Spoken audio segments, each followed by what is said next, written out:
भक्त माने मोते जेउपरि भजन्ति मु सेमानंकु सेपरि भजन करे। यही कथार अभिप्राय कौन? यह द्वारा भगवान कहउचंती मो भक्त मानकर भजन विभिन्न प्रकारर होइथाए।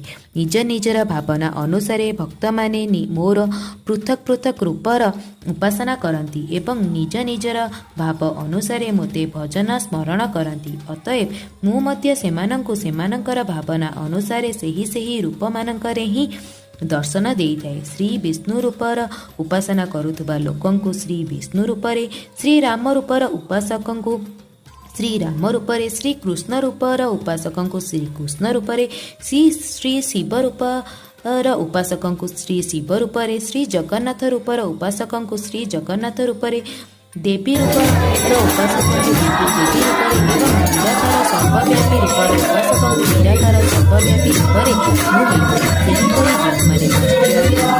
सिंह बामन आदि अन्यान्य रूपर उपासना करती गुहचर सेमती रूपरी जो भाव मोर उपासना करती भाव पंचीकरण करती।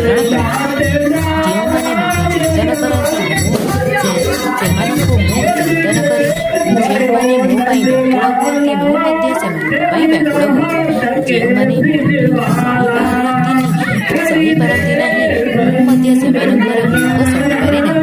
जेउमाने मते निजर सर्वस्व अर्पण करि दियन्ति सेमानंकु मु मोर सर्वस्व अर्पण करिदिए।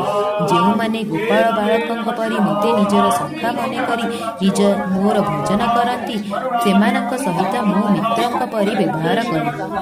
जेउमाने नंद यशोदांक परि मोते पुत्र बोली धरि नै भजन करती सेमानंक सहित मो मध्य पुत्र परि व्यवहार करी सेमानंकर कल्याण करी। ठीक सेहीपरि रुक्मिणींक परि मोते पति बोली बुझी भजन करुथुबा लोकंक सहित पति परि, हनुमानंक परि मोते प्रभु बोली बुझी भजन करुथुबा लोकंक सहित प्रभु परि एवं गोपी मानंक परि माधुर्य भावरे भजन करुथुबा लोकंक सहित प्रियतम परि व्यवहार करी मु सेमानकर कल्याण करी ओ सेमानंकु दिव्य लीला रस आस्वादन कराई दिए।